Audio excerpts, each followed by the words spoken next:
All right, Ms. Wilshshire, you're charged with driving while intoxicated. You're facing up to 6 months in jail and or a $2,000 fine. We are going to do probable cause. You have the right to remain silent. Anything you say can or will be used against you. You have the right to have an attorney present. If you cannot afford one, one will be appointed to you, ma'am. I see that you're also charged with failure to comply with the duty and striking an unattended vehicle as well.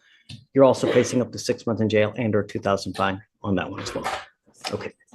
On October 31st of 2024, officers received a call for service regarding an intoxicated female driving a white BMW that hit several vehicles on a public roadway. Upon arrival, officer made contact with the wheel witness, who advised that the defendant hit a Subaru on the 11700 block of Idlebrook in Harris County, Texas. Officers searched the license plate on the defendant's vehicle and it went to the registered owner's address. Upon arriving at the residence, officer observed a white BMW matching the description and noticed fresh damage on the front passenger side of the vehicle. Officer made contact with the defendant's wife, who stated the last person operating the motor vehicle was the defendant. Upon contact with the defendant, she admitted to hitting a vehicle.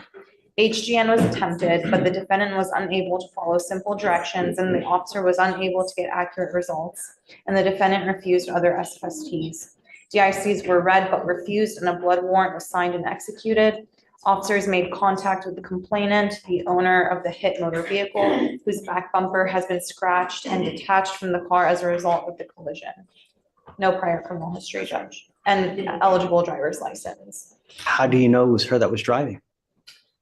The license plate matched So? the one that the, Yeah, I understand. Do we have anyone that puts her in the car driving?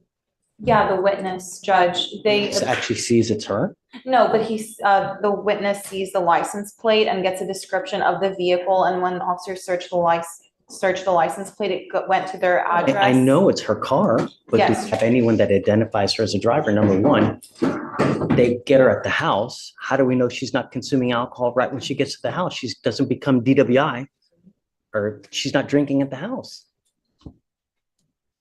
There's a lot of issues. Yeah, You might give me a couple moments and we'll Take your time. look at that. you want to come back a little bit later? You want like 10 minutes? Even less, Judge, I'm just gonna check the office report and see what I Okay, got. yeah. 5 is okay. Thank you, Judge. You've got A, you've got C, but you don't have B yet. Yes, you know? judge, no, we understand. So I have several issues with this, Michael. First off, how do you prove it was her driving? Number one. Number two, how do we know she was DWI at the time she was driving and not she gets home and she just starts getting loaded? Yes, Judge, I have answers to both of those questions for you. Okay. So the defendant driving the vehicle strikes somebody on the highway. I'll connect that later on. They find the license plate because the witnesses, I give them the license plate. They run it. The registered owner of the vehicle is the defendant. They go to her house. Her wife answers the door. Her wife states the defendant's the last person that drove the vehicle. Okay. The defendant was contacted. She admits to driving the vehicle and striking somebody on the highway. Okay, And she admits, I'm sorry, she first admits that she was driving and drinking, but she did not admit to striking somebody on the highway. Later on, when she gets to JPC, she admits, okay, I was drinking, but I didn't strike somebody on the highway. So she has multiple inconsistent statements. First, she says, yes, I struck somebody, but I wasn't drinking. Then she goes to JPC and then she says, right before they do the blood draw, because she declines the breath test and they say, okay, we're gonna get a warrant. We're gonna get your blood anyways and know your alcohol content. She says, okay, well, I was drinking, but I didn't strike somebody on the highway. And I wasn't driving. okay. But the But witness the failure- identifies. The failure, right, to the FSGI, She admits to drinking, Judge, while driving.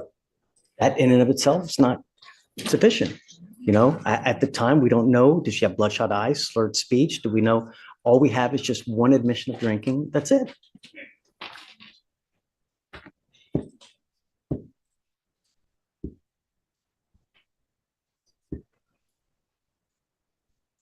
So one of the witnesses, Judge, that observed her strike the vehicle, because they did observe her in the vehicle after the strike before she left.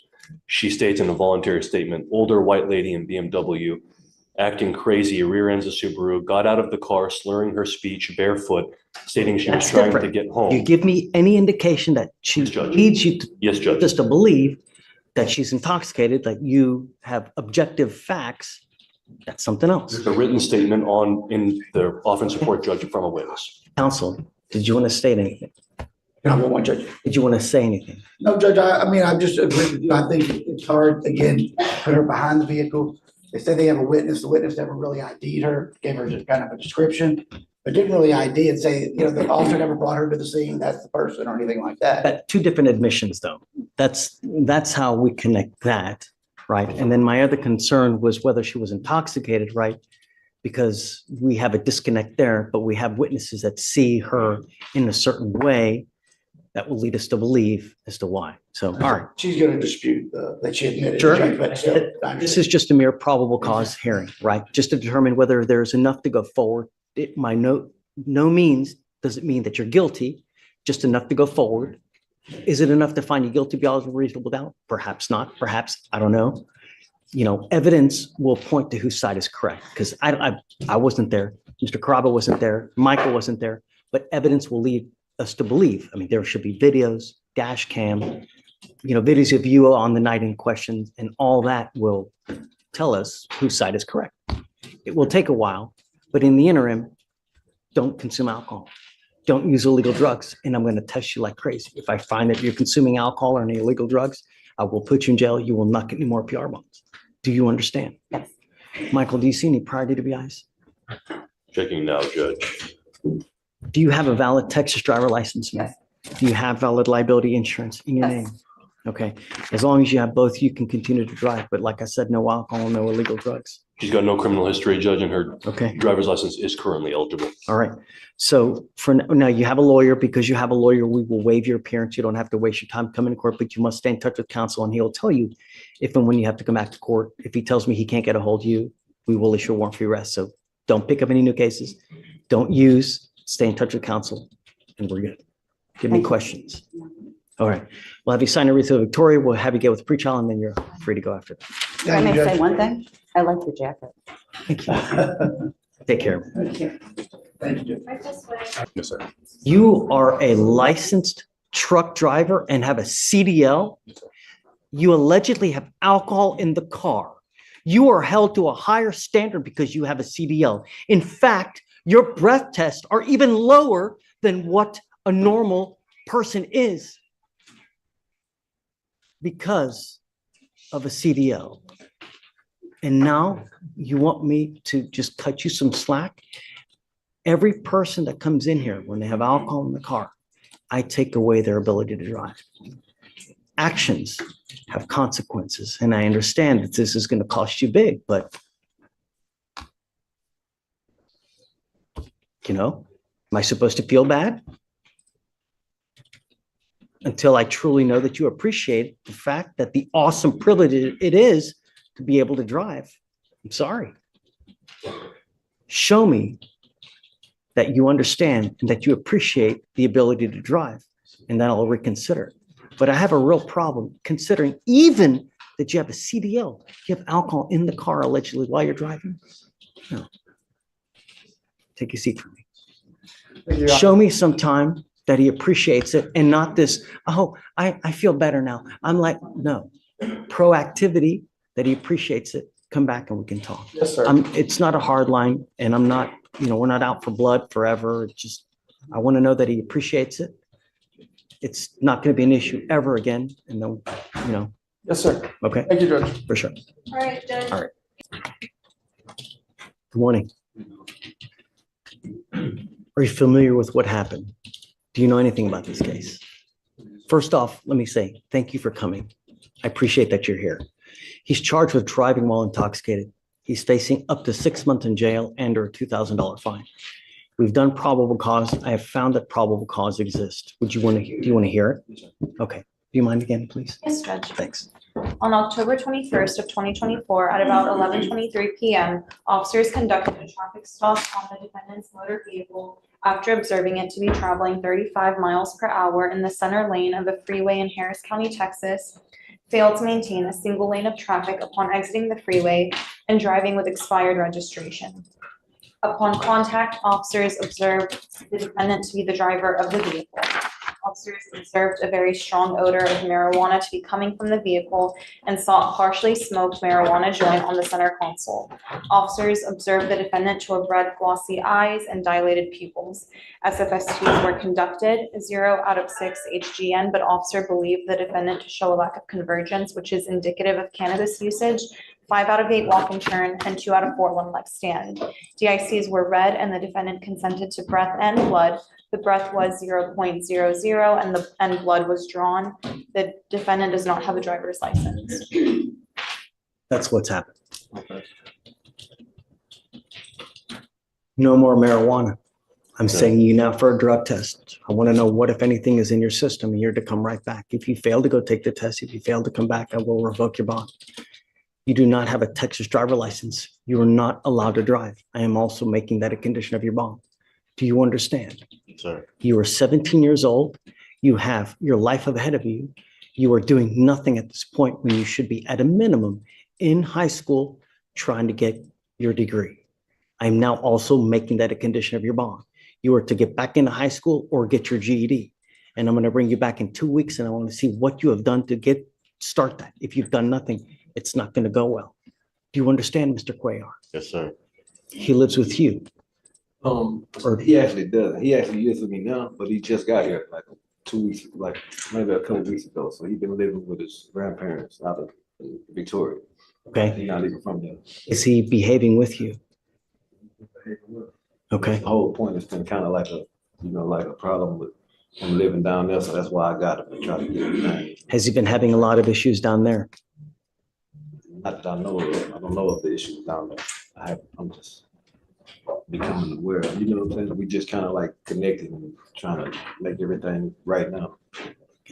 This is not a good way to start through your life. You look high as hell right now, Mr. Cuellar. I mean,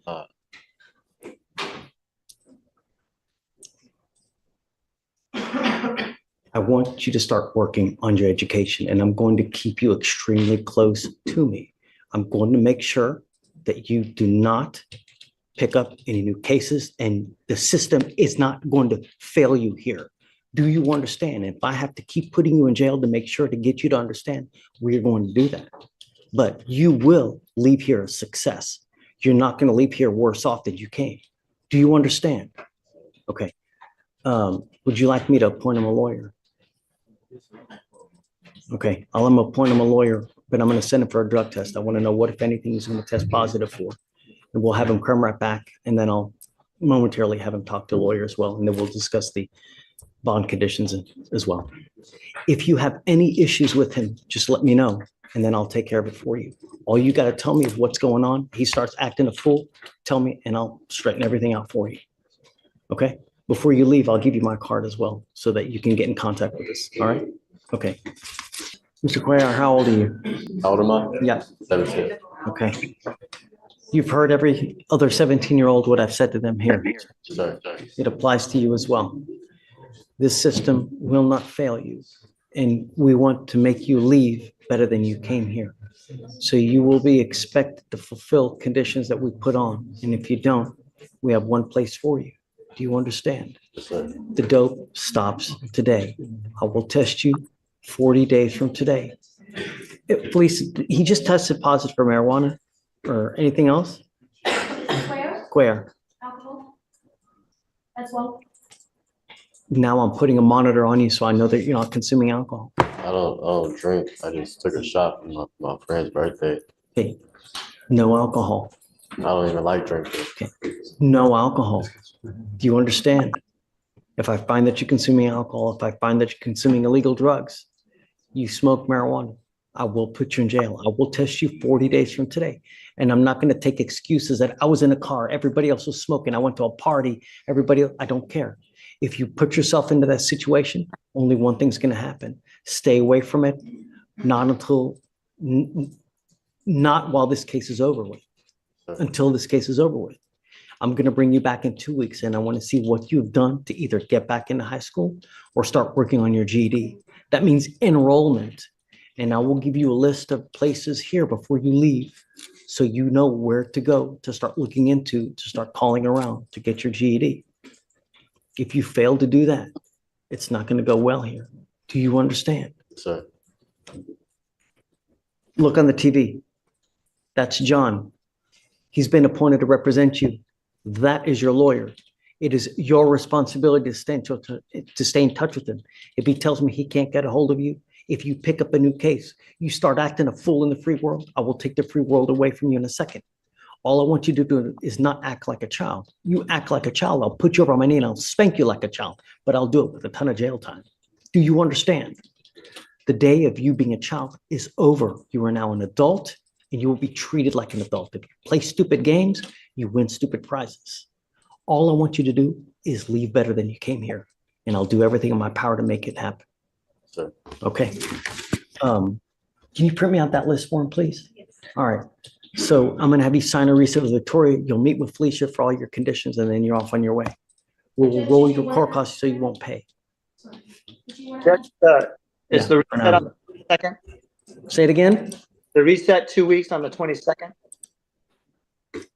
Yes, how's, no, 2 weeks from today. Yeah, 2 weeks from today. Okay, that's, How's December 2nd, just because that's a holiday. December 2nd-ish.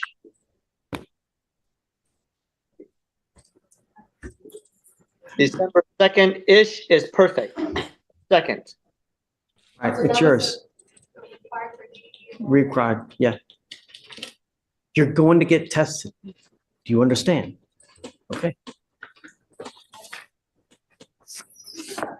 Mr. Diego, the courts is gonna give you some information with my office. Hold on, John. He's talking to. Okay, go for it, John. Diego, the courts should give you some information with my office number. When you leave court, call that number immediately. Sir. I'll get your information, or if the courts give it to me, and I'll reach out to you. I just don't want you to have to say it, while we're talking on Zoom. Okay? Yes, sir. All right, I'll talk to you soon then. All right. Thank you, Judge. Thanks, John. Good weekend. She admitted to drinking. She admitted to driving. Then right before they drew her blood, she looked officers in the eye and said, she wasn't driving at all. On Halloween night 2024, a white BMW slammed into a parked Subaru on a Harris County street and drove away. Witnesses caught the license plate. Officers traced it back to the registered owner, Miss Wilshshire. Her own wife confirmed she was the last person behind the wheel. When officers made contact, she admitted hitting a vehicle. But by the time she reached the Justice of the Peace Center, her story had changed. Suddenly, she wasn't driving and she hadn't hit anyone. Multiple inconsistent statements, each one shifting as the evidence tightened around her. The judge wasn't fooled. He found probable cause to move forward, but he was careful. He acknowledged the evidentiary gaps: no field sobriety results, a refused breath test, and no direct identification from a witness who actually saw her face. Still, witness statements described a barefoot woman slurring her speech, stumbling around a crash scene, trying to get home. A blood warrant was executed. The truth would come out in the lab. From a 17-year-old with a marijuana charge and no driver's license, to a CDL truck driver stripped of driving privileges on the spot. This judge made clear, privilege behind the wheel demands accountability. Every case a reminder that courts don't just process paperwork, they hold lives in the balance. If you found this case as eye-opening as we did, hit that like button, drop your thoughts in the comments, and subscribe for more real courtroom breakdowns. Because justice never gets old.